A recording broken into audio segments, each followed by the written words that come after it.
Hi, we're Jeff and Becky Dinky, and we wanted to share our giving story with you because it is a story about our growing relationship with Jesus and not just about the money. For me, that began at an early age.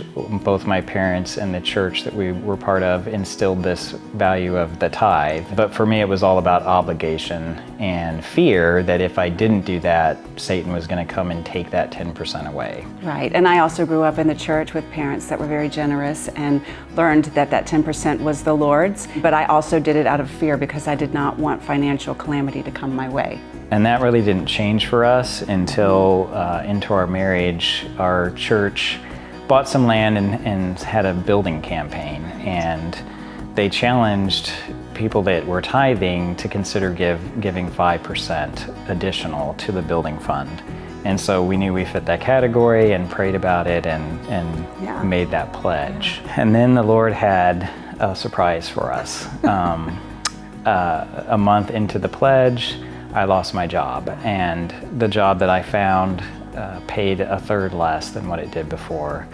And so I had kind of transitioned from this motivation out of fear to motivation of, okay, if I give this amount, the Lord's going to bless me. And it was through this campaign that we were kind of introduced to this concept of the Lord, everything that we have is the Lord's and we're simply the manager. I felt like we needed to continue to do this pledge. Yeah, and every single month I would come to Jeff and say, God's not really asking us to give this month because the money's just not there. And yet. But at the end of it, we could look back and see that the Lord proved faithful and we were able to meet that pledge even with the reduced income. And the Lord didn't change our financial situation.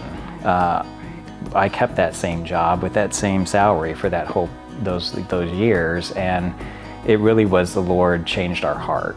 Because the Lord started a journey for me of, I just wanted to give money so that God would bless me financially so that I could buy more stuff that was going to make me happy. Or the most recent leg of this journey was the For the 757 campaign.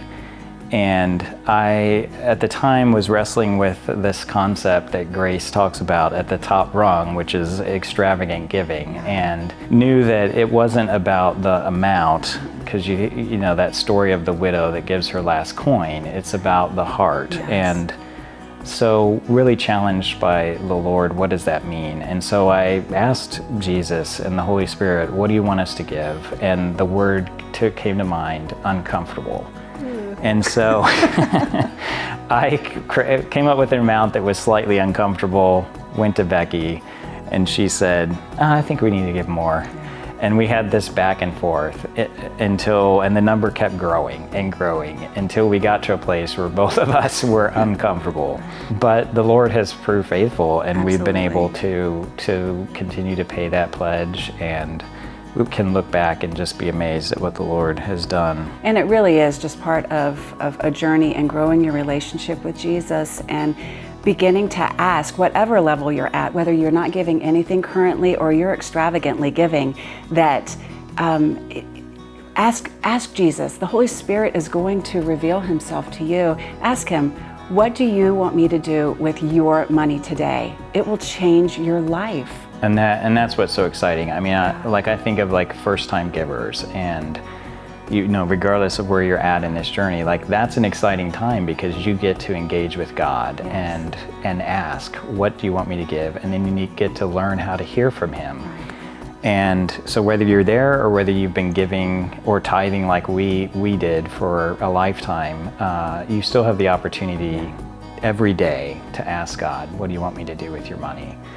And I just think of this concept that I kind of live by, which is I know that I'm not going to regret giving more to God than he asked me to, but I don't want to regret giving him less. Right.